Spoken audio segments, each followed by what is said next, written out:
Medyo hindi ko alam ang sasabihin sa umagang ito. Nakaupo ako roon sa likod kasama si kapatid na Egan at narinig ko, may sinasabi si kapatid na Neville at nakatingin sa akin. Tapos sabi ko kay kapatid na Egan, tinatawag ba niya ako? Tapos sabi niya, tinatawag ka niya. At pagkatapos, nandito ako para mangusap sa inyo tungkol sa isang bagay ngayong umaga. Iniisip ko, nung ako'y yung ventilador dyan, kung saan nila hinihigop yung boses. Para bang hinihigop nga ito palayo. Kapag nagsasalita ka, parang ang inihigop ng ventilador yung boses ng daglian. Pinakikinggan ko nga ang isang patotoo nung naroon ako para manalangin sa isang babae sa telepono.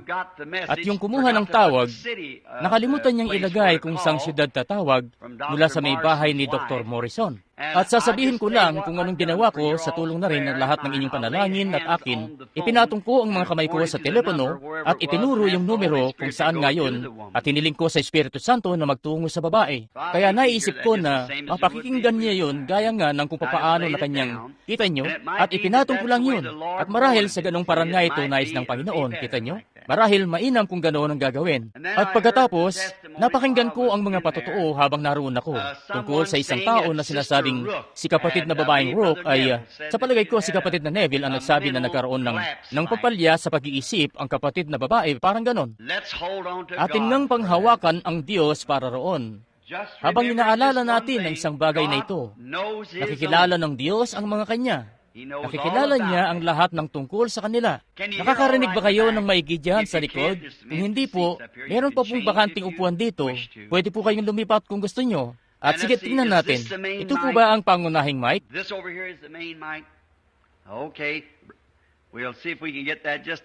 Ito po bang isa rito ang pangunahing mic? Sige, titingnan lang natin kung may lalapit pa natin ito ng gusto. Ano kaya kung sa banda rito, Jean? Sige, mainam dyan. At kung minsan po kasi napapaus ako ng kaunti, nito lang ay medyo nangangaral ako ng lubos. Ayos na po ba? Narinig niyo na po ba ng mas maayos?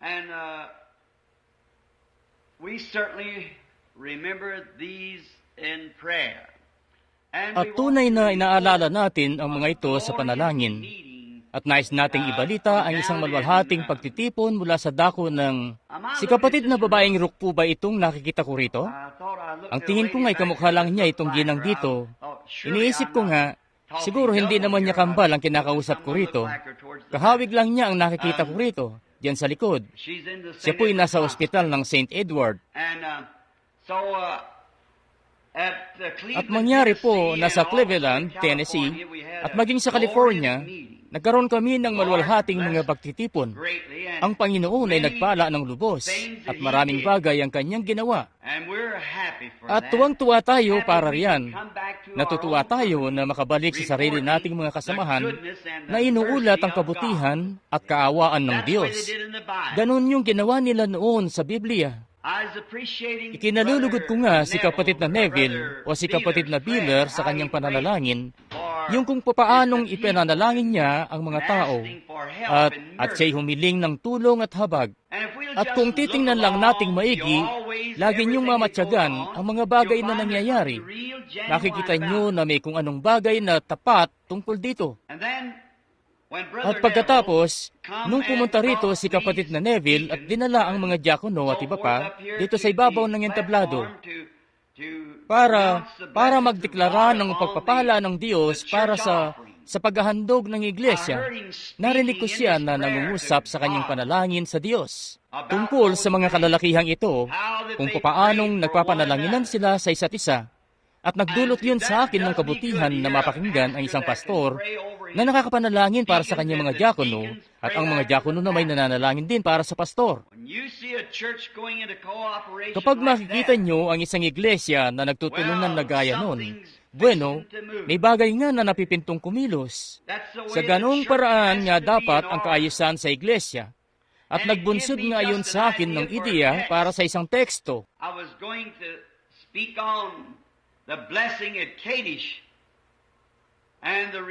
Mangungusap sana ako tungkol sa pagpapala sa Kades at ang pagtangging makinig sa ulat ng mga tiktik. Pero binago ko ang isip ko pinalitan ko yun. At ngayon, tungkol po sa pagpapagaling, meron lang po akong munting patotoo na nais kong ilahad. Umaasa nga ako na makikita ko ang anak kong si Billy dyan sa likod.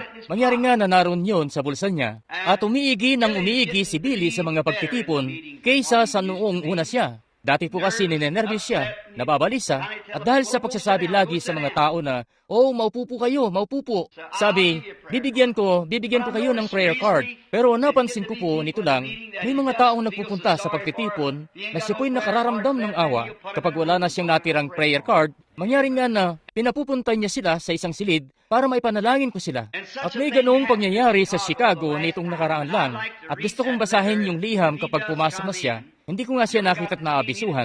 Hindi niya alam na pupunta ako ngayong umaga dito at gusto ko sana yung liham. Pero hayan nga, nabigla ko na lang naisip yun kapag naisip ko ang masyadong maraming karamdaman. At ganito po yun. Isa po yung sertipikadong liham na binabasa ko sa pahayagan. Kailanman po ako'y hindi sa akin nasabi na may mga pahayagan na pinupuna si Oral Roberts dahil nanalangin siya sa isang babae na may diabetes at namatay ito. At ako ngayon, bilang isang Amerikano, gusto ko rin naman makinig sa mga batas at sa tao na nasa otoridad, pero sa palagay ko'y hindi lang yun ganoon. Iniisip ko nga kung payag sila na ilagay sa pahayagan ang lahat ng ipinanalangin ni Oral Robert na mga gumaling, na mga tinanggihan ng mga doktor. Iniisip ko, ano kaya kung pagbaliktarin nila ng minsan? Kita nyo? Hindi nga nila gagawin yun. At kaya naisip ko na marahil ginulo lamang ng dyablo ang pag-iisip nila ng husto na at pinahintulutan yun ng Diyos para sa araw ng paghatol ay sasagutin nila yon. Pero hayan nga na alam ko ang tungkol sa libo-libong tao na ipinanalangin ni Oral Roberts na mga naghihingalo na at sila'y gumaling. Kaya kita nyo sila, hindi sila patas ukol doon. Ibabalita lang nila ang panig na ito, itong mapamintas na panig na ito, pero hindi nila ibabalita itong kabilang panig. Ngayon, ang dapat sanay ang ginagawa ng dyaryo'y ipinapaalam sa publiko ang eksakto at buong kaganapan na nangyayari. Kaya naisip ko tuloy, kung ang mga tao lamang ay may malasakit sa isa't isa, kung may taong gumaling na gumaling talaga, bawat pahayagan sa Estados Unidos ay marapat lamang na maglathala ng artikulo tungkol doon. Pero hindi mo nga sila mapagkakatiwalaan na gawin yon. Hindi, dadalhin nyo yung ganong ulat sa kanila, ngingisi lang sila at pagtatawanan ka lang, at tatalikuran ka. Pero ngayon, kung may bagay na pupunahin, ipinapakita lang niyan na ang bansang ito'y malapit na sa kahatulan. Tama, at marapat lamang na may paghatol at walang paraan para takasan ito. At nagbubuntun lang sila ng apoy sa kanilang mga ulo, at kung ano pa. At ganoon silang lihis sa mga prinsipyo. Ang isang pahayagan, ang prinsipyo nito ay ang ipaalam sa publiko ang anumang bagay na mabutit masama na nangyayari. Pero ang layo na nila sa kanilang mga prinsipyo. At kung sila'y malayo sa kanilang mga prinsipyo, kung ganoon, hindi nila maihahatid ang kanilang layunin ng maigi. At ganon din ito sa iglesia. Kung ang isang iglesia ay malayo na sa mga prinsipyo nito, hindi nito mapagsisilbihan ang mga banal ng maigi. Kinakailangan nating magkaisa. Kailangang lumakit mismo.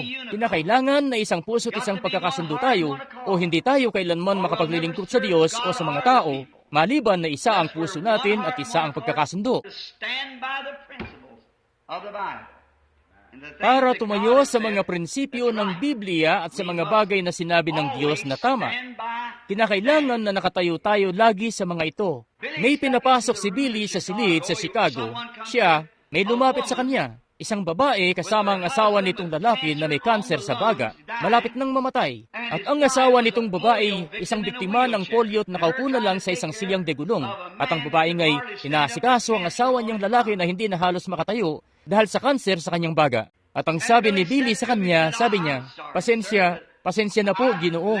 Sabi, ikagagalak ko po sanang bigyan ka ng prayer card. Tapos sabi niya, pero wala na akong natira pa. Tapos sabi ng lalaki, bueno, ayos lang iho. Sabi niya, ayos lang yan.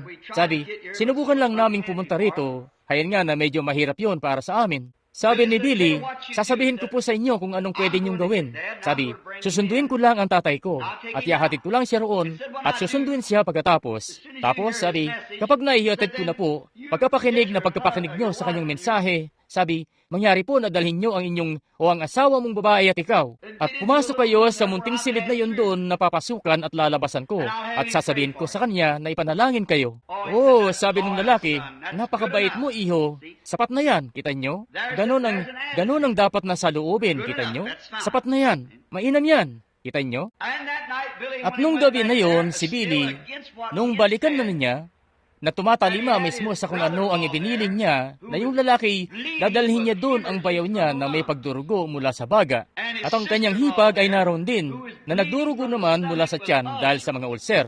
Mangyari nga na pumasok din sila kasama sila, parang may sisingit na medyo tulong na rin para makapasok sila. Kaya kung titingnan nyo, talagang punong-puno yung silid, kita nyo?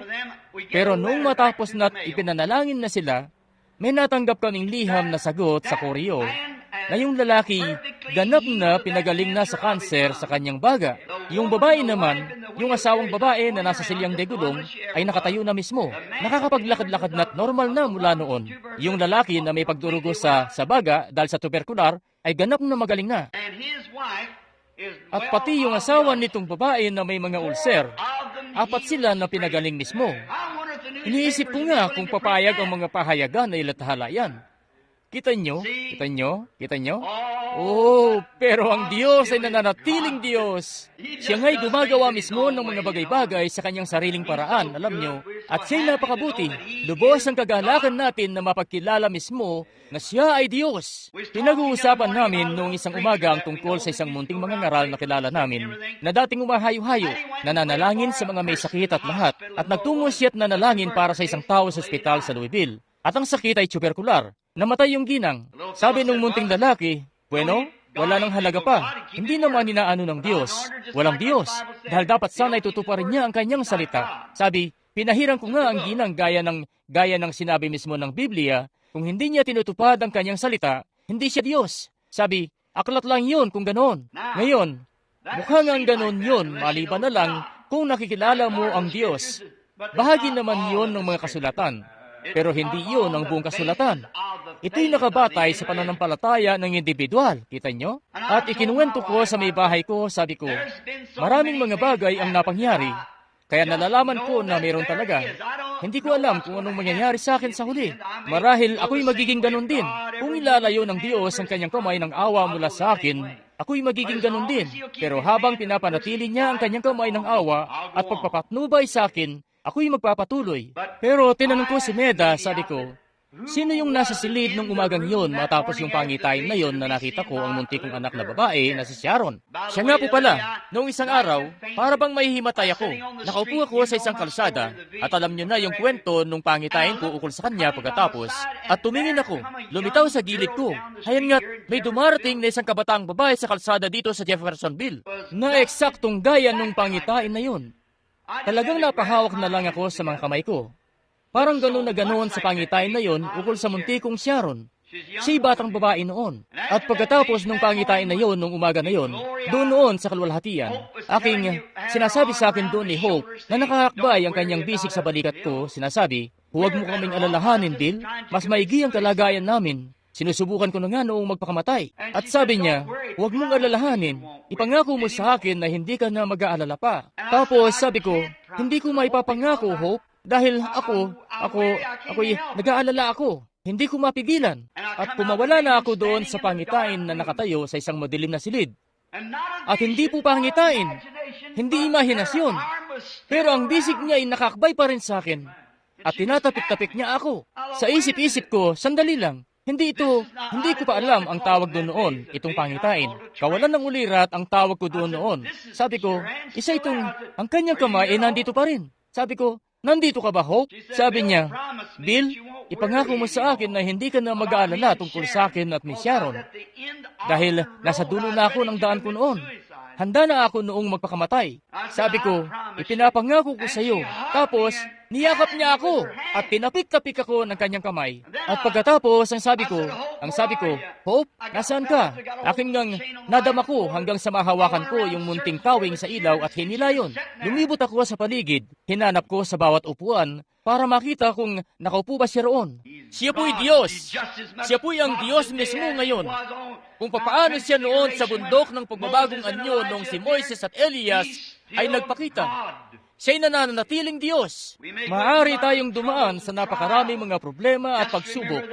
Alalahanin niyo lang, may isa na nakababatid. Iniilawan ng daan. Pinagiging realidad ito. Hindi ko alam kung anong mayroon sa likod ng tabing, pero batid ko ang isang bagay. Nagtutumulin ako sa hangganan ng dakilang pagtawag araw-araw. Sinisikap na mamuhay para sa dakilang kaganapan na yon na mangyayari balang araw. Kapag nakita ko na siya ng mukhaan at isa-isayang kwento, naligtas sa pamamagitan ng biyaya, yan ang araw na dahilan kung bakit ako nabubuhay. Iniiwan ang mga bagay na yon na nariyan. Nagnanais akong magtumulin, magpatuloy lang.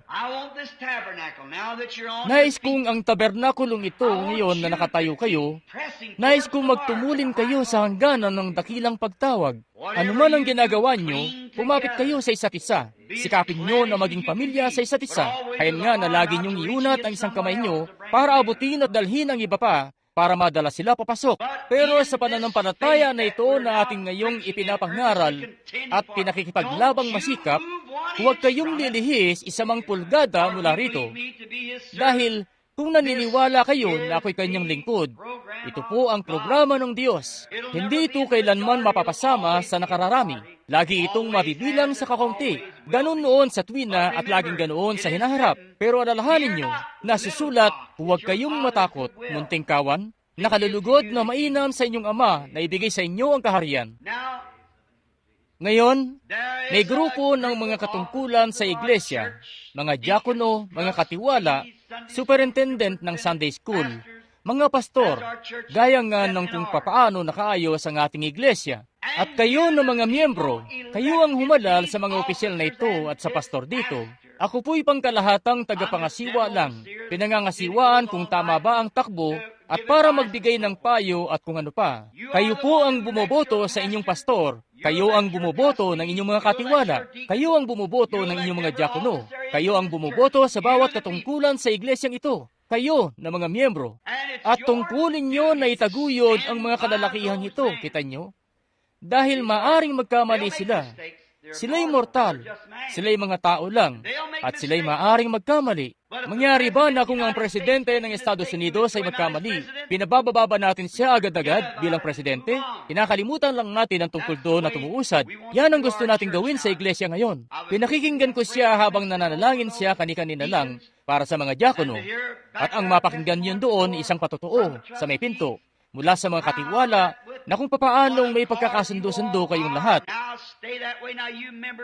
Ngayon, manatili po kayong ganoon. Ngayon, kayo na mga miyembro ay suportahan nyo ang mga katiwala na ito, mga diakono at pastor. At alalahanin nyo, sa tuwing nagsasama-sama kayo, alalahanin nyo na trabaho ng dyablo na siguruhing mapagwawatak-watak ito. Ngayon, lagi pong ganoon noon at laging magiging ganoon sa tuwina.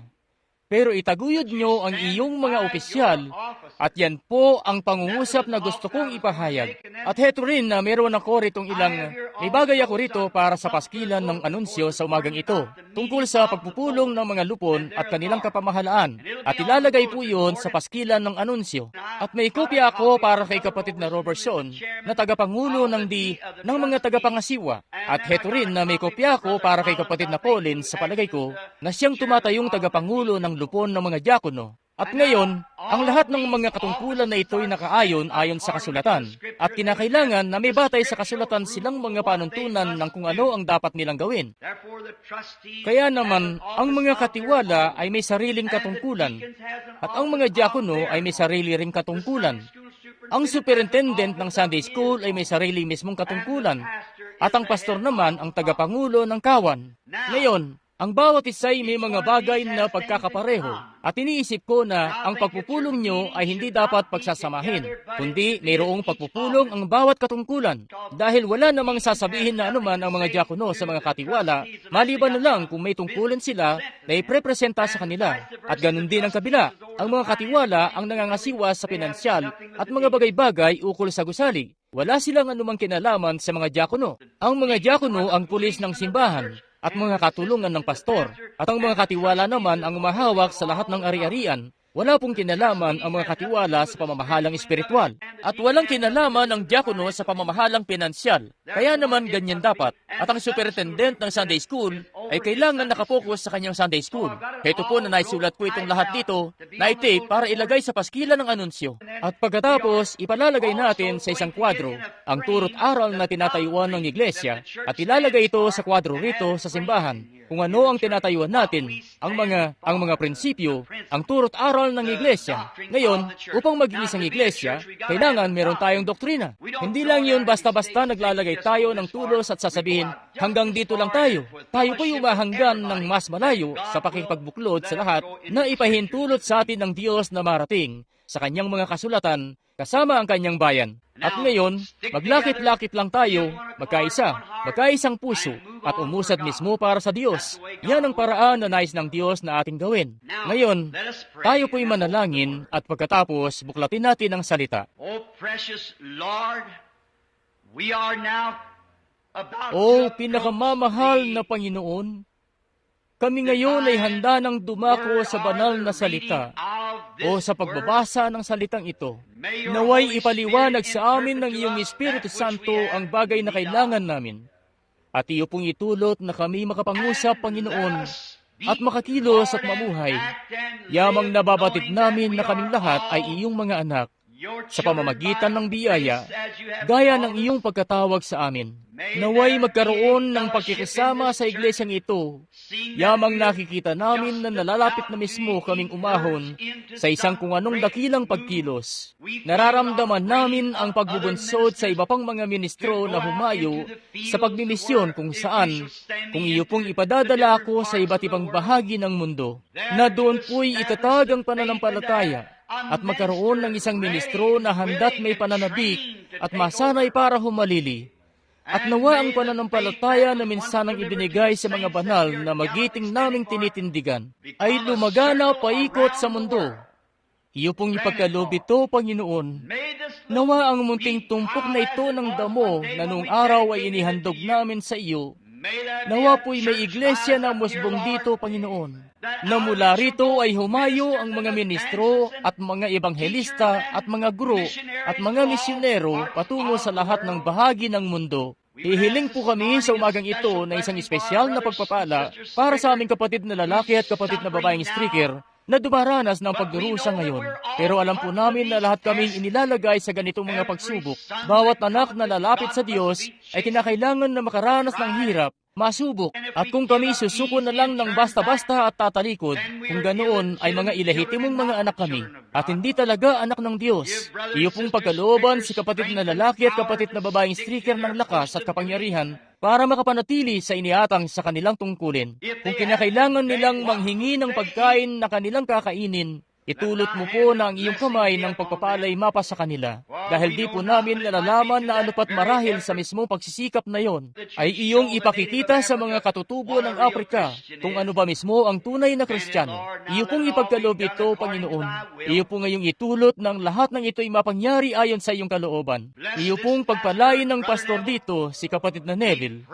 Dalangin namin, Panginoon, na iyong ibubunsod siya na maging isang pastol ng kawan, kagaya mo noon sa nakaraan. At nang di namin makalimutan ang kanyang kalugod-lugod na munting may bahay na malubha ang karamdaman. Nagpupursigi ang kaaway na iwan si kapatid na Neville kasama ang grupo na yon ng mga anak na walang nanay. Pero kami nga'y tumitindig at inilalagay sa pamamagitan ng pananampalataya ang dugo ni Jesus Kristo sa pagitan ng kaaway at ng kapatid naming babae na ito. Nawa ang iyong Espiritu, Panginoon, ay madakila sa kanya. Yamang nababatid na lahat ng mga kababaihan ay tinalaga na lumakad sa libis na ito ng kadiliman sa kapanahunan ito. Pero itinadalangin nga namin na ikaw po ay sasama sa kanya. Pagpalain mo po ang maliliit na mga batang yon. Ang kapatid na babae nga'y ninenervyos ngayon at nababagabag, pero ang Espiritu Santo naway mapasapintuan ng habag sa tuwina para sa pamilyang yon. Iyo pong pagpalain ng lupon namin ng mga katiwala, ang aming kapatid na Wood, at ang aming kapatid na Egan, kapatid na Robertson, at lahat ng iba pa, Panginoon, ang mga diakono, mga katiwala, at lahat ng may kaugnayan sa iglesia. Idinadalangin namin, Panginoon, na iyong ibubunsod na makapaglingkod sila ng kanilang termino na may kabanalan at katuwiran. Iyo pong pagpalain sila, Panginoon, na mga nakapaglingkod noong una, at dalangin namin na ikaw po'y patuloy na sa aming lahat, na kami makilala bilang isang iglesia ng pagkakaisa, at espiritu at pag-ibig ng Panginoon.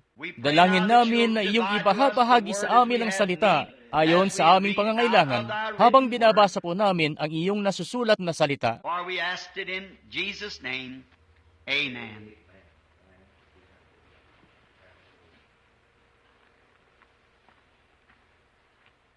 Sapagkat tinihiling namin ito sa pangalan ni Jesus.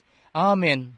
At sa pananalangin, naiisip ko na ating pinagpapala o sa paghingi natin ng mga pagpapala para sa ating bagong lupon ng mga katiwala at iba pa. Naiisip ko nga ang ating kapatid na Freeman at kapatid na Datesman, at sila na nakaupo rito na nakapaglingkod ng mainam noon, at pinasasalamatan natin ang Diyos para sa kanilang tapat na paninilbihan. Nawa ang Panginoon ay sumakan nila para pagpalain sila at tulungan sila.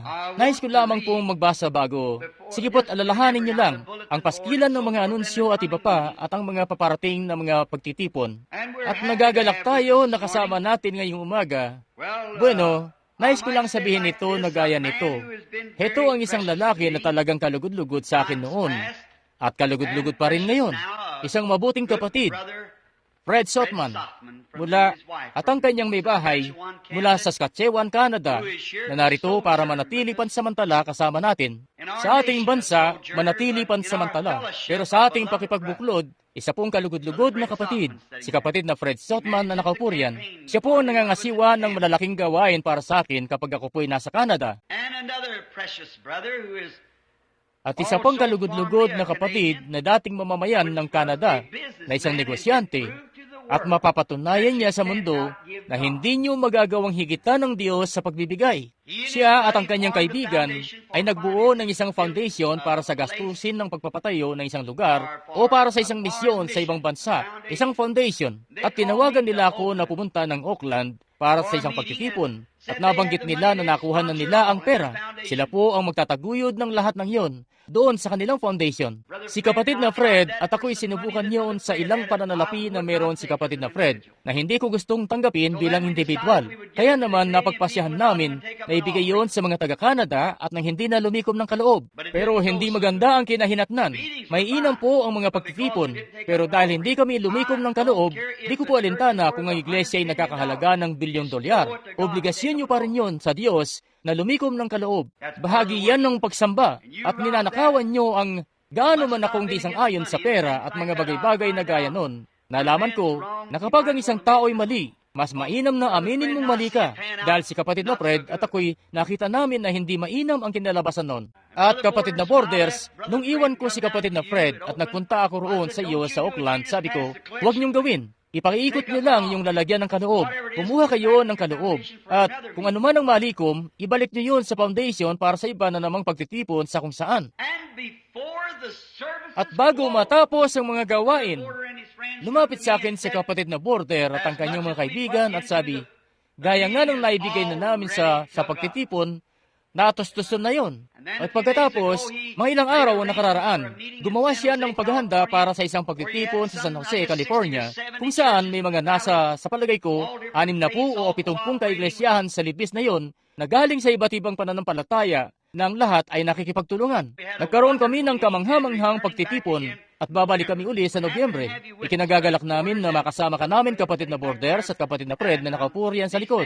At ang mga kalalakihang ito'y marahil din yung kilalang lahat, pero sila ngayon napakahalagang mga kapatid para sa akin sa dako ng pagmimisyon. Nakikipaglabang masikap para sa pananampalataya na ating tinatayuan. Pagpalain ka ng Diyos, kapatid. Ikinagagalak namin na makasama kayo sa umagang ito sa muntit lumang tabernakulo na ito rito. Hindi nga ito ganong kagara kung titingnan. Pero, kung anong bagay rito na alam namin na ang Diyos ay nananahan dito, kita nyo?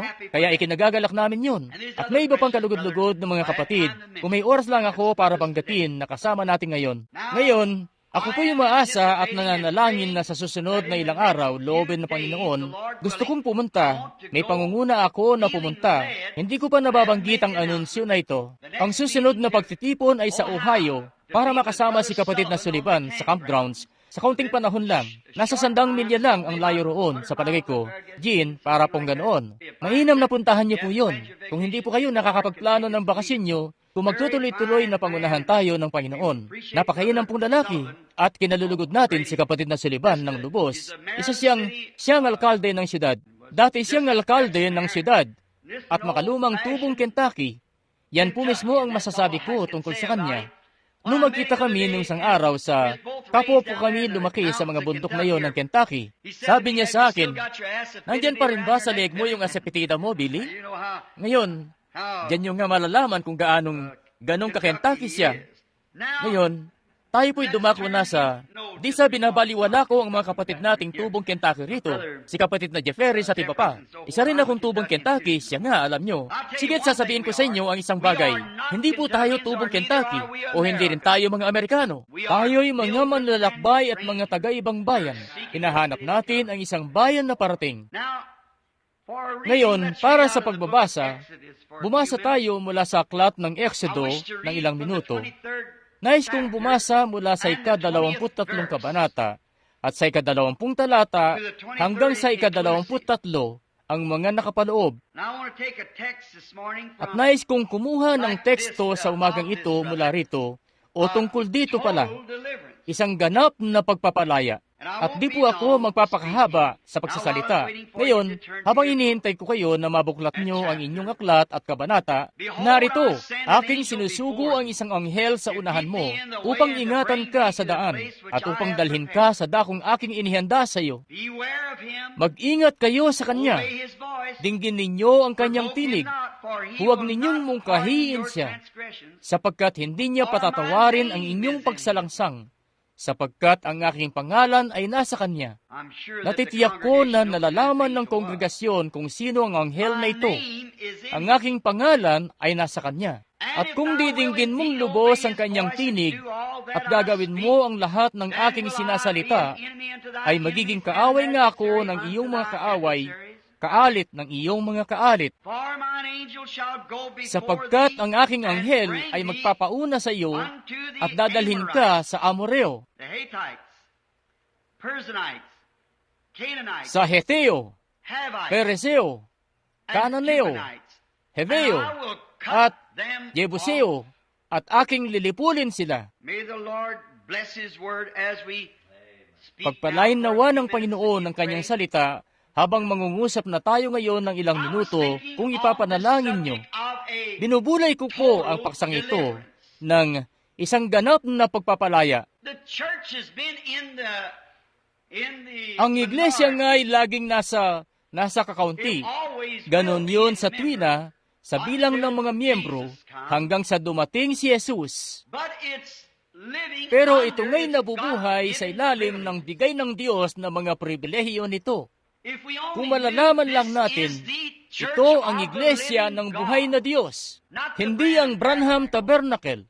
Kundi ang Branham Tabernacle ay bahagi lang nito. May iba pang mga tabernakulo sa buong bansa. Si kapatid na Snelling ngayong gabi ay magdadaos ng gawain ng pagbabautismo. Nakalimutan ko lang na nabanggit sa akin ni kapatid na Curtis na i-anunsyo yun o nabanggit sa akin kahapon na idinadaos na yon. Siya po'y nagdadaos ng gawain ng pagbabautismo. At kung meron man dito na hindi pa nababautismuhan, siya nga, ayan po, Ikagagalak ni kapatid na Snelling na gawin yon ngayong gabi. That's the Holiness Sa Holiness Tabernacle. Tabernacle po ito sa Utica at si kapatid na Junior Jackson sa New Albany. At napakarami pa pong ganoong kaiglesiyahan sa buong bansa. Pero lahat tayo nabubuhay na parabang nasa panig ng talunan, humigit kumulang. I heard Brother Neville announce this morning back there. Napakinggan ko si kapatid na Neville kaninang umaga na dyan sa likod.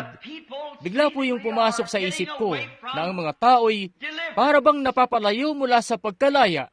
Mistula ngayong isang bagay na total nakita na ng mga tao, kaya isinasantabi nila yon sa isang gilid. Oh, bueno, magagawa yun ng Diyos. Pero hindi yun ang dapat na pag-ugali doon. Now Moses, when he was called by God, he was Ngayon, si Moises, nung tawagin siya ng Diyos, isa siyang ganap na lubos na propeta. when God Kapag ang sends Diyos a ay man magpapadala to do ng isang anything, tao he para gawin ng isang bagay, completely equips ganap him na with sinasangkapanan everything niya that he ang has tao need na of. yon ng lahat na kailangan niya. Kung tinatawag ng Diyos ang isang lalaki para maging isang mangangaral, He put something may in him inilalagay to siya preach sa tao with. na yon para makapangaral. He calls Kapag him tinatawag to be niya ang a isang lalaki teacher, para maging he tagapagturo, put something in may him to inilalagay teach siya with. sa tao na yon para makapagturo. Kung tinatawag niya ang isang lalaki para maging propeta, He put may inilalagay something siya in sa him to kanya see para visions makakita and ng to mga be a pangitain at maging isang propeta. God always completely Ganap na equipped sinasangkapanan his ng man. Diyos ang kanyang tao sa tuwina. At ganon mismo ang ginawa niya noon nung isugo niya si Moises papuntang Ehipto. Sinanay niya siya sa isang partikular na paraan at inaralan niya siya sa isang partikular na paraan at kanyang hinulmas siya at ginawa siya at hinubog siya. Pagkatapos na ipangako niya kay Abraham, ilang daang taon bago pa, na kanyang palalayain ng mga tao, mangyari nga na nasa isip na niya na hubugin niya si Moises sa paraan na hinubog si Moises. Si Moises ay ganap na propeta. At mangyari nga na sa pagiging ganap na propeta, heto, just like you, if you are a Christian, katulad nga sa inyo, kung kayo'y Kristiyano, ang Diyos ay hindi gumagawa ng Kristiyanong kalahatian lang. Ang ginagawa ng Diyos ay ganap na Kristiyano mismo. Hindi kalahatiang mga ngaral lang ang ginagawa ng Diyos, pero meron ngang mga ngaral na kalahatian lang.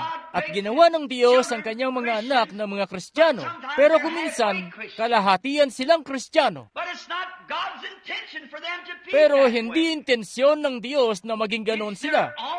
Bunsod yon ng kanilang sariling mga pamamaraan na nahalo sa plano ng Diyos para sa kanila. At yon ang dahilan kung bakit nagiging ganon sila.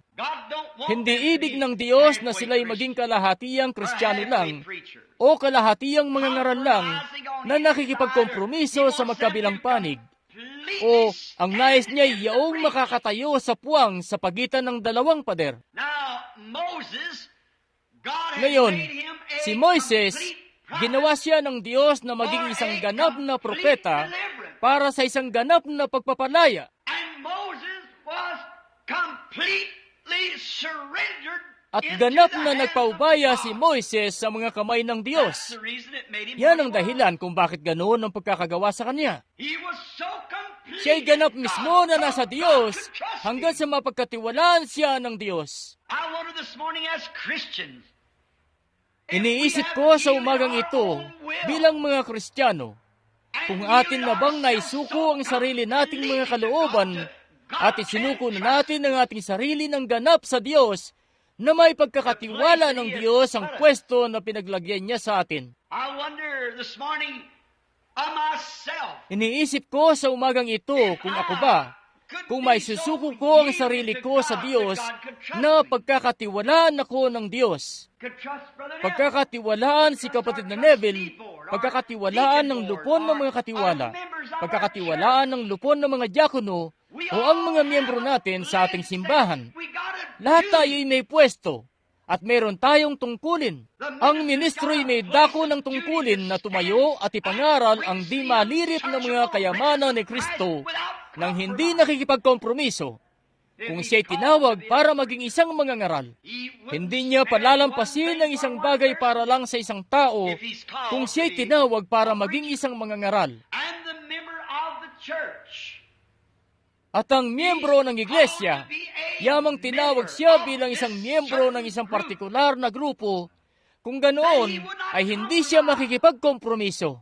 Kung ang iglesia ay naniniwalang hindi tayo dapat nagsusugal, kung ganoon, ang miyembro na yon ay di dapat humawak ng mga baraha. Yamang di tayo naniniwala sa pag-iinom, ang tao na yon ay dapat ilingin niya ng ganap palayo ang kanyang ulo mula sa pag-iinom. Kung hindi tayo naniniwala sa pagsusugal o paninigarilyo, ang miyembro ng iglesia ay di dapat hahawak ng ganong bagay. Ang Diyos ay nagkakaloob ng ganap na paglayo. Kapag tayo, ibubunsod niya yon kung ganap nating may susuko ang ating mga sarili sa Kanya. Kung ganap nating may paubaya ang ating mga sarili diyan sa Kanyang kamay, kung ganon, ang Diyos ay makakapanahan sa atin. Si Kristo ang pag-asa ng kalwalhatian. Nagagawa niyang ipaaninag ang kanyang sarili mula sa atin kapag inaalis natin ang ating mga sarili sa pagkakahambalang sa daan. Pagkatapos nga'y ang ating mga pag-iisip ay kanyang mga pag-iisip na. Maiisip niyo ba yon na si Kristo ay naninigarilyo? Maiisip niyo ba yon na si Kristo ay nagiinom o naglalaro ng baraha? Mangyari nga na kung ang inyong espiritu ay bahagi ng kanyang espiritu, nais niyang suportado yon ng inyong pagpapatotoo. Pero nahayaan nyo ang dyablo na makapasok at mangialam. At sa tuwina sa inyong puso, sa kaibuturan, alam nyo na mali kayo kapag ginagawa nyo ang mga bagay na ito. At kapag ang isang miyembro ay magsasalita ng laban sa iba pang miyembro, alam nyo na mali yun. Iniutos sa inyo na manalangin para sa isa't isa. Hindi magsalita ng anumang laban sa isa pa. Bagkus ay mag-ibigan sa isa't isa. At kung may lugmok, alalayan natin siya para makatayo. Tulungan siya. Ngayon, yun ang nagbubunsod sa atin na maging isang nagkakaisang grupo ng mga mananampalataya. Ngayon, kung di tayo tatalima roon, kung ganoon, ay di tayo tumatalima sa Diyos at di natin nilulugod ang Diyos. At kaya naman, ang ating iglesia, ang ating mga miyembro ay hindi yumayabong, hindi umuusad ang iglesia dahil tayo walang pagkakaisa na magkakalakip. Gaya ng sinabi noon ni Jesus, ang kaunting levadura ay nagpapakumbo sa buong limpak. Ngayon, kung ang lupon ng iglesia o tulad ng mga diakono, halimbawa, magpupulong sila at sasabihin na nagplaplano sila na dapat tayo magtayo ng bagong tabernakulo. Kung yun ang pinagbutuhan ng mga diakono at ang mga katiwala ay kinonsulta at wala silang pera para gawin yon, pagkatapos nga'y gagawa sila ng programa para sa pagpapatayo ng gusali, gaya ng meron tayo ngayon. At pagkatapos dadalhin yon sa pangkalahatan ng mga miyembro, gaya ng dapat nating gawin. Kaya't ang buong iglesia nga'y may malayang pagpapasya. Tapos, kung bumoto ang iglesia para sa bagong tabernakulo, kung ganoon, lahat tayo magtutulong-tulong na sama-sama sa pagpapatayo ng bagong tabernakulo. Sa totoo lang, sa akin, nung mabanggit nila ang tungkol sa bagong tabernakulo sa akin, hindi ako sang-ayon sa planong yun. Siya nga, sabi ko, hindi naman natin kailangan ng bagong tabernakulo mismo. Ako marahil ay aalis din dito malapit-lapit na, gaya ng ano ng Panginoon. Kung yung bagay na pinakita niya sa akin ay mangyayari, bakit pa natin kailangan ng bagong tabernakulo? Wala naman tayong pera. Tapos nagtungo ako at pinakiramdaman ko kung ano ang pulso ng iglesia. Kung ano ba sa iglesia sa nakararami, kung ano ang gusto nito. Pagkatapos, ano nga ginawa ko? Sinakripisyo ko ang sarili kong pag-iisip at pumalig ako sa iglesia. Sige, gawin natin. Kung ganoon ang paraan ng pagpapasya natin, ganoon ang pamamaraan noong panahon sa Biblia, ang paraan kung paano bumoto ang iglesia, ang kapamahalaan na sa grupo ng mga tao, sila'y naglalakit-lakit na nagkakaisa. Sa pagkakaisay, may kalakasan. Kaya naman sabi ko, sige, kung yan ang nais ng iglesia, kung yan ang nais ng Diyos, siya ay may higit na kapamahalaan sa botohan sa kalagitnaan ng isang buong grupo ng mga tao kaysa sa meron siya sa akin, dahil wala akong pangitain para sabihin na hindi dapat ganoon. Kaya ibinigay natin yon sa iglesia at kumilos kasama ang iglesia at nasa likuran ako nito para gawin ang lahat ng makakaya ko, kita nyo, para tumulong sa iglesia. Yan dapat ang motibo ng bawat Kristiyano at bawat tao sa loob ng iglesia. Ang mapagkaisa natin ang ating mga sarili at maglakit-lakit. kung ano mismo ang pinagbutuhan ng iglesia, yun dapat ang tayuan natin. Tapos sabihin na lang natin, halimbawa, ang may gustong pagbabago sa iglesia. Bueno, mangyari nga, kung gusto ng mga katiwala, may gusto ang mga diakono, gusto nilang baguhin ang isang bagay. Yun po'y iprepresenta sa harap ng iglesia. Tapos ang iglesia ay magkakaisa. At kung ang ating ideya ay medyo iba kaysa sa sinasabi ng buong iglesia, isakripisyo natin ang ideya na yon. Dahil yun lang ang tanging paraan na makatitindig tayo nung nagkakaisa. At kung ang iglesyang ito'y sadyang magpapatuloy sa paraan ng pag-usad nyo ngayon at maglalakit-lakit, ang Diyos nga'y ito'y magiging walang limitasyon. Ang bagay na kanyang gagawin kung tayo maglalakit-lakit, kinakailangan na maglakit tayo. Yung ganong paraan ang gusto natin na maging ganap sa isa't isa. At pagkatapos ay maging ganap sa mga kamay ng Diyos. Pagkatapos, kinakailangan natin ng isang tao na naniniwala tayong makakapangaral ng salita ng Diyos. Kung hindi kayang gawin yun ng lalaki, mangyari nga na kumuha kayo ng may kakayahan na gawin yun. Ganyan dapat ang tayo natin. Kung ang lupon ng mga katiwala ay hindi maninindigan sa kung ano ang tama, kung ganoon ay tungkulin nyo na humalal ng isang tao na maninindigan sa kung anong tama. At pagkatapos, kung gagawin nyo yun, manatili kayo roon. Nakasalalay yun sa inyo. Panindigan nyo yun at sama-samang lahat. Tayo naninindigan sa isang bagay, yun ay ang Diyos. Kung ang isang kasapi makagawa ng pagkakamali, huwag niyo siyang itakwil. Tulungan niyo siya. Alalayan niyo siya para makatayo. Magkaisa kayo. Pakinggan niyo ang isa't isa. Yan ang sinasabi mismo ng kasulatan. Kapag nakagawa tayo ng mali, dumulog tayo sa harap ng Diyos. Bago tayo makadulog sa harap ng Diyos, kinakailangan na magtungo muna tayo roon sa tao na nasaktan natin. Yun na yun ang dapat kong gawin. At yamang nalalaman ko na nakagawa ko ng pagkakamali, nakapagsinungaling ako, naibunsod ko ang may bahay ko na magsinungaling. Sa palagay ko, nabanggit ko na sa inyo ang tungkol dito sa iglesia. Mga ilang araw pa lang ang nakararaan, di pa katagalan. 6 na linggo pa lang ang nakararaan. Pinagod ako ng mga abogado tungkol doon sa investigasyon na ito, na umabot sa punto na para bang hindi ko na alam kung nasaan ako. Kauwi ko lang galing sa opisina para kumain ng tanghalian, at nagring yung pribadong numero, at pinuntahan ni Meda yung telepono para sagutin. Tinakpan niya yun. Sabi, ang mga abogado uli. Sabi ko, hindi ko na kayang tumiis ng isa na namang hapon ukol dyan. Para bang mabibiyak na ang ulo ko. Lumilipad ang isip ko para bang inahatak ako sa gawin rito, at gawin roon at gawin rito. At sabi ko, hindi ko na kaya. Tapos tumayo ako, tapos sabi ko, sabihin mo sa kanila na wala ako rito. Tapos nagpunta ako sa likod ng bahay. Nung bumalik na ako, si Meday sensitibo talaga sa ganoong mga bagay. Pinuntahan niya ako sa may pintuan na humihibik. Sabi niya, Bill, tama kaya yon? Alam niyo yung katayuan niyo. Alam ko kung anong katayuan ko. Sabi ko, ayos lang yun. Wala naman ako rito kanina. Alam ko na kinondena ako ng Diyos dahil doon. Sabi ko, wala naman ako rito kanina. Sabi, pero nandito ka nung tumawag yung tao.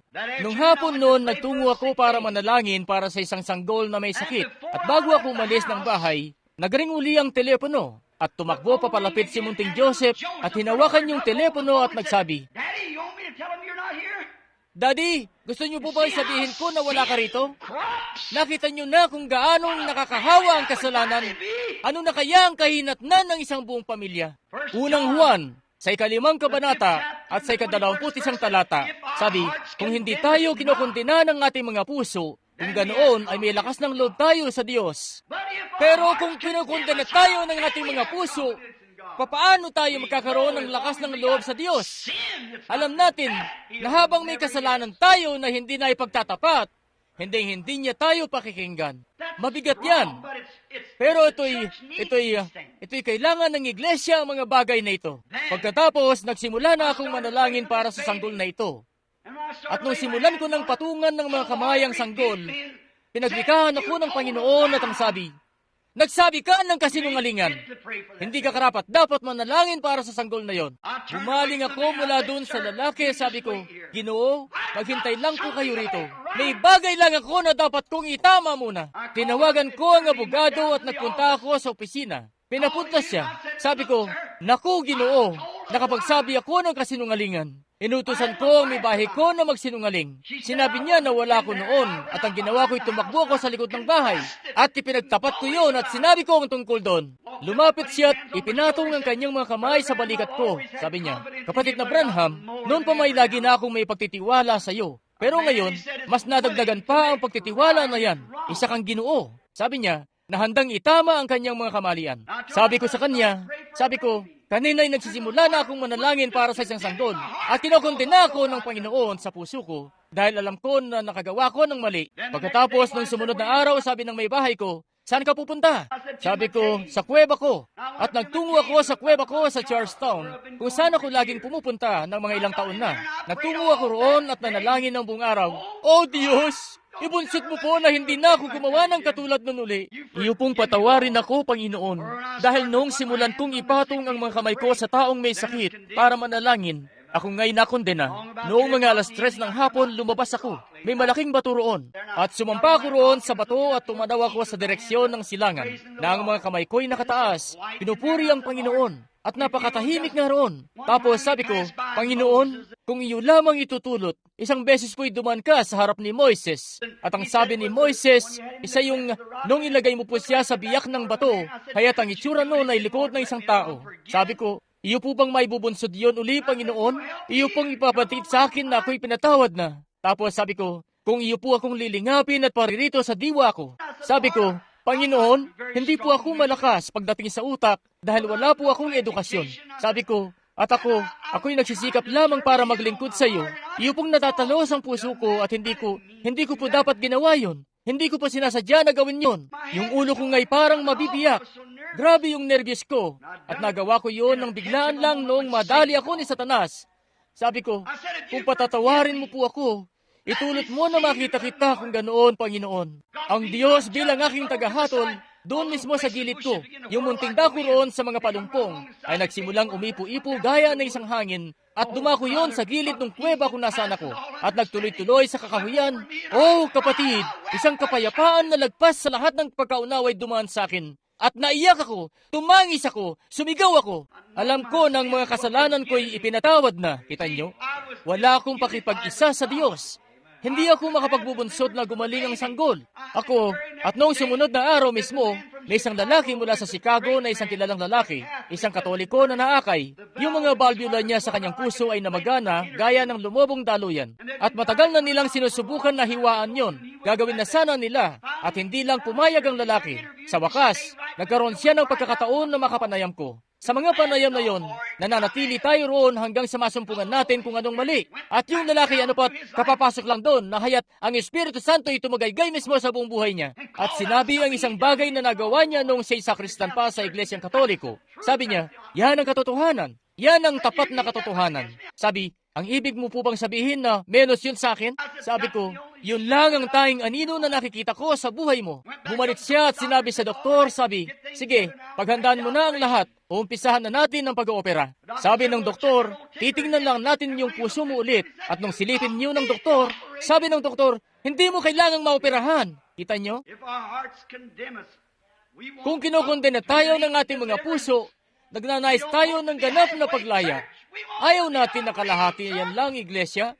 Ang gusto natin maging tunay na iglesia mismo o wala ng iglesia. Ang nais natin maging tunay na mga Kristiyano o wala na lang Kristiyano. Ang gusto natin ganap na paglaya mula sa ating mga bisyo, mula sa ating mga kasalanan, mula sa ating masamang pag-iisip, mula sa masama nating ginagawa, mula sa ating pagpapabaya sa anumang ginagawa natin. Nagnanais tayo ng ganap na paglaya. Para sa oras na magpupunta ang mga tao sa loob ng simbahang ito para maipanalangin, ay heto mismo ang munting grupong ito. Marahil hindi lalampas ng 100 o 200 na nakaupo rito, pero ganap silang nasa mga kamay mismo ng Diyos. At sa pananalangin natin, mangyari nga na diringgin tayo ng Diyos mula sa langit.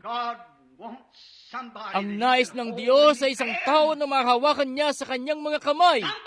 Isang tao na masasabi niya, may tiwala ako. May susugo ko ito ang aking may sakit na lingkod sa Branham Tabernacle sa Jeffersonville. At ang grupo ng mga tao ro'y may pagkakasundo. May bagay mismo na mangyayari. Bueno, tingnan nyo yung nagagawa niya para sa atin sa kondisyon nating ito. Ano pa kaya ang magagawa niya kung tayo isa ang puso't nagkakasundo-sundo? Ang tanging paraan para magawa natin yan ay maipagkaisa natin ang ating mga puso na maglakip sa pag-ibig sa kapatid. Sundin ang mga opisyal sa simbahan at ang pastor. At ang pastor ay sumusunod sa Diyos. Pagkatapos ang Diyos ay kikilos sa pamamagitan ng pastor hanggang sa lupon, hanggang sa iglesia mismo. at ang lahat na sama-sama ay isang unit sa kaharian ng Diyos. Pagkatapos, dirinig ang Diyos, kapag tayo grupong nagkakalakit-lakit na, huwag niyong hayaang may gumambala sa inyo. Huwag kayong madismaya ng kung ano. Ngayon, ganyang uri ng tao ang itinalaga ng Diyos para makuha ang lupain. Si Moises ay ganap. Siya isang lalaking hindi makikipagkompromiso. Sakaling may mga pagtatalo-talo, talitan at iba pa, hindi siya nakikipagkompromiso. Yan ang nais ng Diyos sa atin ngayon. Humayon naman noon si Paraon, sabi, Moises, lahat kayo'y makakahayo, pero iwan mo lang ang inyong mga anak o iwan nyo lang ang inyong mga bakahan dito. Ganyan ang nais ng dyablo na gawing paglapit ng Kristiyano. Mainam yan na umanib kayo sa simbahan, pero huwag mo ngang patawarin si Jones. Ayos lang yan na dalhin mo papasok ang iyong, kung lalakad ka, hindi mo naman kailangang isuko yung paninigarilyo mo, yung pag-iinom mo, yung pagsisinungaling mo, yung pagnanakaw mo, yung paghahanap mo ng mali, paninira ng patalikod, hindi mo kailangang isuko yan. Umanib ka lang sa simbahan. Pero hindi nakikipagkompromiso si Moises. Ang nais niya ay ganap na paglaya. Sabi niya, hindi kami magpapaiwan ni isang paaman ng baka. Dadalhin namin ang lahat ng pagmimay-ari namin sa aming paghayo para sambahin ng Panginoon. Ganon dapat ang iglesia. Dadalhin namin ang katwiran, dadalhin namin ang kabanalan, dadalhin namin ang Espiritu Santo, dadalhin namin ang isang nagkakaisang grupo sa pagdulog namin sa altar. Kami magiging tunay na grupo. Wala kaming iiwan ni anuman. Dadalhin namin ang lahat. Walang paang maiiwan dito. Alam nyo, kaya't makapapanalangin ng mga tao sa ganong paraan, ng dyablo isusuko na lang. Ganong paraan ang ginawa ni Moises at ng grupo niya. Dumako sila roon at nagpasailalim sa dugo. Napansin nyo, hanggang sa mapasailalim sila sa ilalim ng dugo, walang lubos na paglaya. Si Moises mismo, siya'y kaisa sa Diyos. Pero ang Israel ay hindi. Meron pa rin kasalanan.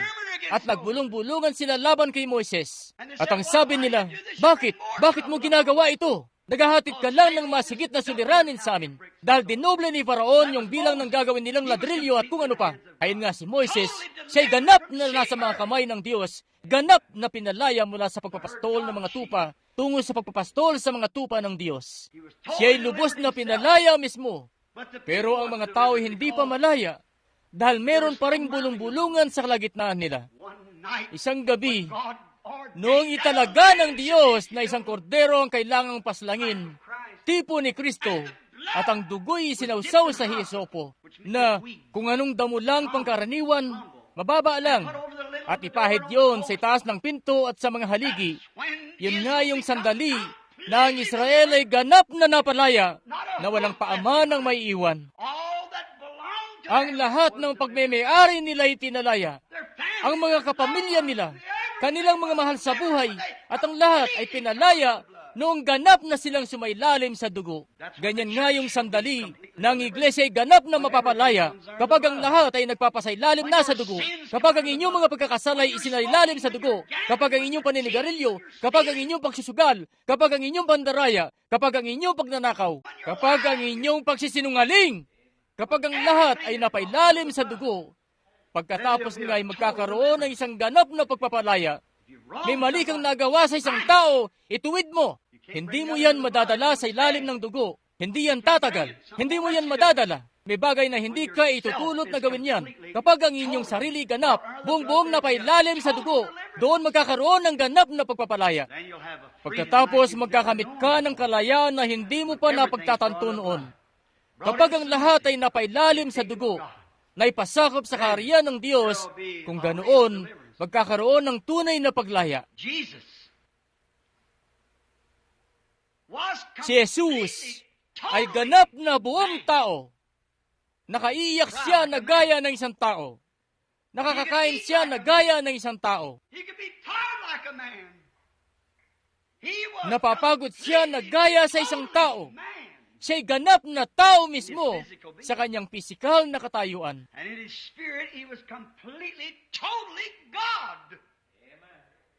At sa kanyang espiritu, siya'y ganap na lubusang Diyos. Kaya ibinunsod niya ang kanyang laman na magpasakop sa espiritu na nasa kanya. Kita niyo, tinukso siya sa lahat ng paraan gaya natin. Siya isang tao, hindi isang anghel. Siya isang tao. May mga pagnanasa siya at mga tukso gaya natin. Sinabi ng Biblia na meron siya. Siya isang tao, hindi isang anghel na angat sa tukso. Ang sabi ng mga Hebreo 1 na siya ay, sabi ng mga Hebreo 1:4, siya ay ginawang mababa kaysa sa mga anghel. Siya ay tao, ganap na tao na ang Diyos ay kumuha ng isang ganap na tao para maghatid ng ganap na pagpapalaya at kanyang pinuspos siya ng kanyang espiritu. Ang Espiritu Santo ay nasa kanya nang walang sukat at siya ay tinukso gaya rin naman natin. At siya ay ganap mismong Diyos. Pinatunayan niya yon noong magbangon siya mula sa patay. Noong pahintuin niya ang kalikasan, ang nagangalit na dagat at ang malalakas na hangin. Noong magsalita siya sa mga puno at iba pa, ang mga ito'y tumalima sa kanya. Siya ay Diyos sa loob at siya ay may tuturing na tao mismo dahil siya ay tao namang talaga. Pero buong buot ganap na hinatid niya ang sarili niya bilang isang tao patungo sa mga kamay ng Diyos para sa gawain ng Diyos. At siya ang ating halimbawa. Tayong mga kalalakihan at kababaihan, tayong mga Kristiyano rin. Kung siya ang ating halimbawa, atin nang ganap na ihatid ang ating mga sarili patungo sa mga kamay ng Espiritu Santo, nang sa gayon, tayo ay maging mga sakop sa kaharian ng Diyos. Siya ay ganap na tao, siya ay ganap na Diyos. Pero isinuko niya ang kanyang mga natural na bahagi sa kanyang, at ang kanyang mga pisikal na bahagi, at ang kanyang sariling pag-iisip, at kanyang sariling gawa, at kanyang sariling pag-aabala, at ginagawa ko lamang ang nakalulugod sa Ama. Ayan nga, ganap na pinalaya mula sa mga tao. Nilapitan siya ng mga saserdote noon, mga dakilang kalalakihan. At sabi, Rabay, ganito at ganoon. At sinubukang suhulan siya para umanib sa kanilang samahan at mga denominasyon. Pero siya'y ganap na pinalaya dahil nagtiwala siya sa Diyos. Hindi ba't sinabi noon ng salmista, ililigtas ko siya sapagkat ganap siyang nagtitiwala sa akin. Kita niyo? Ililigtas ko ang aking minamahal mula sa mga aso dahil siya'y nagtitiwala sa akin. Pagdating ng oras na iyon, nahantong na tayo sa dulo ng paglalakbay natin sa buhay. Ninanais ko yun para sa akin. Alam ko na ninanais niyo rin yun para sa inyo. Nais kong sabihin niya, palalayan ko siya mula sa mga pangil ng kamatayan sapagkat siya'y nagtiwala sa akin. Palalayain ko siya mula sa libingan sa umagang iyon ng pagkabuhay na maguli. Ganap na palayain siya. Kapwa kaluluwa, katawan, at espiritu. Dahil siya'y nagtiwala sa akin. Ganap ang lahat ng mga gawa ni Jesus. Ang lahat ng iyon ay ganap, lubos na pagpapalaya. Ganap niyang pinalaya ang ketongin mula sa ketong. Ganap niyang pinalaya ang babae mula sa pag-aagas ng dugo, mula sa kanyang pag-aagas. Ganap niyang pinalaya ang sanlibutan mula sa kasalanan noong mamatay siya noong araw na iyon ng pagtutubos. Ganap niyang tinubos ang bawat makasalanan. Pinalaya niya ang iglesia. Kaya hindi na kailangan na mamuhay pa rin tayo bilang kapuspalad ng mga tao. Hindi na kailangan na mamumuhay pa rin tayo sa katayuang talunan dahil ginapina niya ang dyablo at kinuhang lahat ng mga prinsipalidad at mga kapangyarihan at sinupi ang mga ito sa ilalim ng kanyang mga paa. At wala nang legal na mga karapatan ng mga ito para mangibabaw sa inyo. Tayo ay mga Kristiyano na puspos ng Espiritu Santo. Hindi natin kailangang dikta-diktahan tayo ng dyablo. Pinalaya na tayo ni Kristo sa ganap na pagpapalaya. Pinalaya na tayo mula sa masama. Pinalaya tayo mula sa kasalanan. Pinalaya tayo mula sa ating mga bisyo. Pinalaya tayo mula sa mga pagchichismis. Pinalaya tayo mula sa pagiging abusado. Pinalaya tayo mula sa lahat ng uri ng mga halay na bagay. Ganap niyang pinalaya tayo at tinalagay tayo sa kanyang banal na mga kamay. Isang buong buot, ganap na pagpapalaya. Pinalaya niya tayo mula sa ating karamdaman. Pinalaya niya tayo mula sa ating sakit. Dahil meron na tayong di matututulan na titulo para roon. Hallelujah! For he was Sapagkat siya'y wounded for our nasugatan dahil sa transgressions. ating With his pagsalangsang, stripes we were healed. sa kanyang mga latay ay pinagaling na tayo. He is our healer. Siya ang ating tagapagpagaling. Yun ang dahilan kaya yung abat munting babae na may polio na nagsisikap alagaan ang kanyang asawang lalaki na mamamatay na sa kanser, ang babae ngay lumakad sa mga dako ng presensya ng Diyos, taglay niya ang pananampalataya. The doctors have done all they could do. At siya, She followed it. ginawa na ng mga doktor ang lahat ng kanilang magagawa. Kaya sumunod siya sa mga tagubili ng Diyos at ganap na pinalaya. The disciples had total deliverance. Nagkamit ang mga lagad ng ganap na paglaya. Tiyak na ganap na paglaya. Bakit? Dahil sila'y ganap at lubos na napuspos ng Espiritu Santo. Samantalang kayo, na isang miyembro lang ng iglesia at nakipagkamay sa pastor, o may kung anong uri ng munting karanasan ng pagtalon, pagsigaw o pagsasalita sa iba't ibang wika o kung ano, at may masamang akala sa inyong puso, kakaibang ginagawa, nagsisinungaling, naninigarilyo, nagnanasa sa mga kababaihan. May bagay na hindi pa nangyayari, may kung anong bagay na mali, sapagkat siya na iniibig ang sanlibutan o ang mga bagay ng sanlibutan, ang pag-ibig ng Diyos ay wala sa kanya. Kayo'y nailigaw. Sa kanilang mga bungay makikilala niyo sila. Nais nating lahat na magkaisang magkakalakip kasama ang Espiritu Santo. Bawat miyembro ay kinakailangan na mapagkaisa sa isa't isa. Ang pag-ibig ng Diyos ay ibinuho sa ating mga puso sa pamamagitan ng Espiritu Santo. Nililinis tayo nito mula sa lahat ng di pagkamatuwid. Tayo pinalaya mula sa mga bagay ng sanlibutan. Sinabi ni Jesus, sa ganito malalaman ng lahat ng mga tao na kayo aking mga alagad kapag kayo'y may pag-ibig sa isa't isa. Kapag ang isang miyembro nga'y iniibig ang isa pang miyembro ng lubos, na ito'y handang mamatay para rito. Kahit pa may isang masamang bagay na usbong sa mundo sa labas, na may ilang kababaihan na marahil darating at sasabihin, ngayon tingnan mo iha, mas mabuti siguro kung gawin mo yung ganito o gawin yung ganoon. Magsuot ng ganito o gawin ng ganoon o gawin ng ganito. At lumayo ka riyan sa sangkumpol ng mga holy roller o parang ganoon. Kaya nga tayo lubos na may paglalakit sa Diyos. Sasabihin nyo, bueno kapatid na Branham, grabing tukso yun. Pero si Kristo nga'y namatay para sa layunin na yon. Ginapin na ang dyablo. Nais natin ng ganap na pagpapalaya. Ang nais natin, isang iglesia na dalisay at malinis at walang bahid. Hinugasan sa dugo ng kordero at puspos ng Espiritu Santo at may mga tanda't mga kababalaghan at mga himala. Ganap na inililigtas ang bawat isa. Dear God,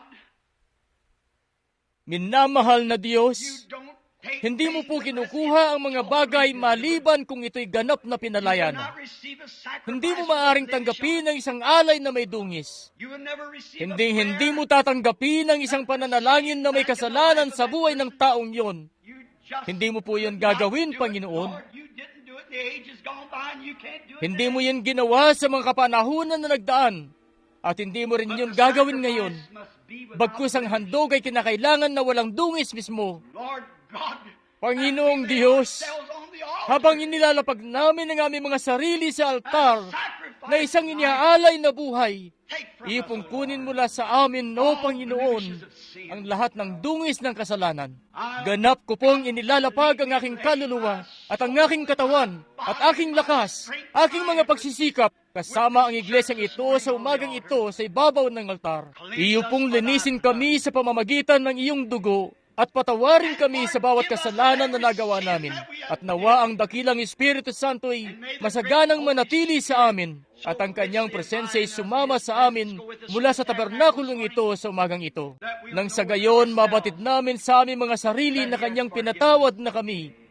Kung kaya naman ang pananalangin ay patawarin mo po kami sa aming mga pagkakasala, gaya ng pagpapatawad namin sa mga nagkakasala laban sa amin. Iyo pong ipagkaloob ito, Panginoon. Ikaw po naway maging malapit lang sa amin ngayon.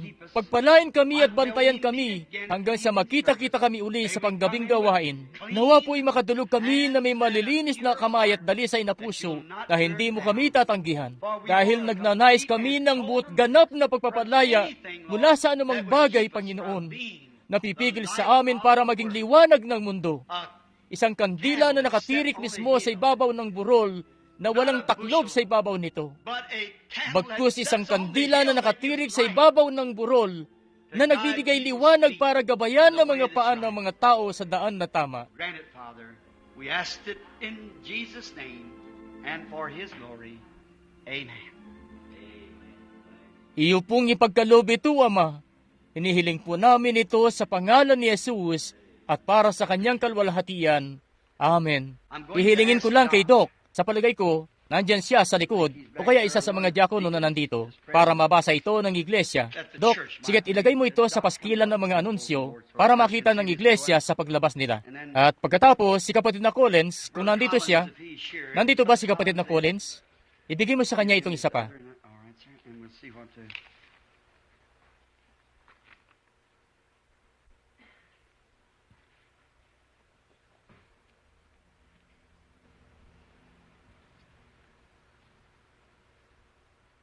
At sige po, at tingnan natin kung ano. May isa na gustong magpanayam. Lagi na po yan. Ikinagagalak po natin yan. At nagkakaroon po ako ng mga panayam, kita nyo. Ang gagawin nyo lang ay tawagan ang numero namin dyan. Kami po'y marami mga inaasikaso sa bahay. Alam niya ng iglesia. Para po ito sa mga baguhan. Alam na kasi ito ng iglesia. Meron dapat munting piraso na ipapaskil. Ipalalagay ko yun dito sa loob ng simbahan din para sa mga dumadalo. Kita nyo, napakarami na hindi na natin sila kagad na asikaso lahat habang dumudulog sila ayon sa numero. Kita nyo? At kami, pwede nyo pong tawagan ng Butler 21519. Butler. At sa mga miyembro po, kapag may makita sila na may gusto, ikinagagalak ko po lagi na makipagkita sa mga tao. Pero may regular po tayong sistema. May ilan nang tumawag, mga ilan na rin, kita nyo. At tinitingnan po namin yon isa-isa sa pagdako namin. Tapos dati po, parang walang kasiste-sistema. Bahala na, lalaktaw, lulundag. Kaya umuwi tuloy ang mga tao na dismayado at lahat. Ngayon, inilagay na nila ang lahat sa kayusan. At yan po ang sinisikap nating iparating ngayon, kita nyo. Ilagay ang lahat sa kayusan ng sadyang nasa ayos. At ikagagalak ko na makita ang kalugod-lugod ng mga taong ito kung tatawag lamang sila sa Butler 2-15-19-1519. At si Ginoong Mercier at Ginoong Gold, isa sa kanila ang sasagot sa telepono at sasabihin sa inyo kung ano ang eksaktong petsa kung kailan kayo naka-schedule. Meron po tayong lugar dyan, naka-aircon, at ihahanda po yon para tanggapin ng mga tao at ipanalangin sila. Sadyang ikinagagalak namin na gawin ito. Ngayon, ang dahilan kung bakit hindi ako nakapupunta sa simbahan, ayan nga na iniisip ng mga tao na siguro yung may iwas ako sa mga tao. Hindi po.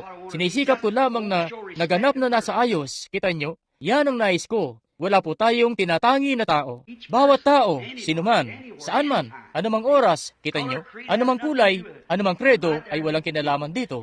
Nagtutungo kami roon at kinatatagpo ang mga tao. At kung may pangailangan sila, nananangan tayo sa Diyos hanggang sa ito'y malutas. Kung nais nilang alamin ang anumang bagay tungkol sa mga pagtitipon, heto nga, asikasuhin namin ito at titipunin. Yun po'y sa pangunguna mismo ng Espiritu Santo. At yun, sa ganung paraan, iniisip ko nga na sadyang pare-pareho ang pagtrato noon sa bawat isa. Kaya walang tinatangi na kahit sino, walang tinatangi. Meron po bang dumako rito para may panalangin sa umagang ito na may sakit at nagnanais na may panalangin? Sige po, wala. Kung ganoon, awitin natin ang mainam na awiting yun para sumamba. Ano bang pwede nating awitin sa umagang ito?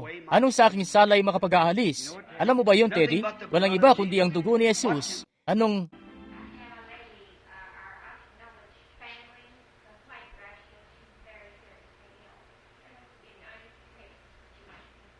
Sige po, nais mong ipanalangin siya ngayon? Ipananalangin ko ang ginang na ito. Papatungan ko ng mga kamay ang ginang na ito rito. Magagawa niyo bang iyuko ang inyong ulo kasama ko? Kung ganoon, ng time-team ngayon. Minamahal na Diyos, may ginang po rito na malubha ang karamdaman. Ang aming kapatid na babae kumakatawan mismo na idinudulog ang kanser ng iba para tumayo na namamagitan para sa iba. Pero pinalaya mo po siya mula roon, Panginoon. Mga ilang araw ang nakararaan. Noong ang mga bagay na iyon ay maalaman, yun lamang pong ibunsod sa kanya na maalaman mismo kung ganoon, Panginoon, na maalaman niya na ito'y nanggagaling mula sa iyo.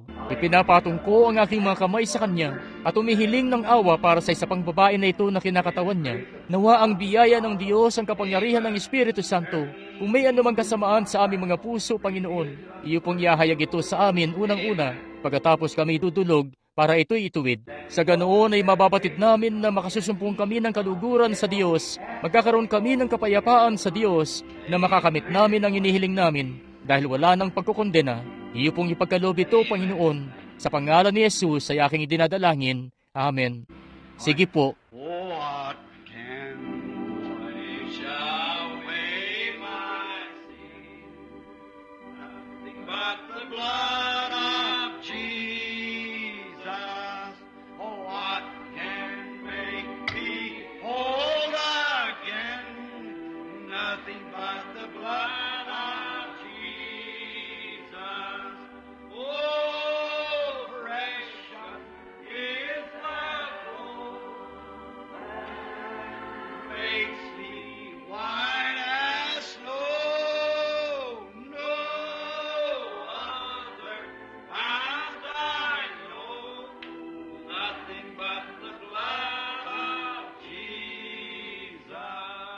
Ilan po ang ramdam na ang lahat ng pagkakasala nyo ay nasa ilalim na ng dugo? Sige't awitin natin ito na nakataas ang ating mga kamay ngayon. What can wash away my sin? Nothing but the blood of Jesus. What can make me whole again? Nothing but the blood of Jesus. Ngayon, habang ibinababa natin ang ating mga kamay, tayo po'y makipagkamay sa palibot. Mainam po, sige po't sa buong paligid, White as snow, no other found I know, nothing but the blood of Jesus. You love me? iniibig nyo ba siya? Amen. Oh, how I love Jesus. Oh, how I love Jesus. Ngayon, manangan po tayo rito. Ngayon, ang lahat po'y manghawakan sa Diyos.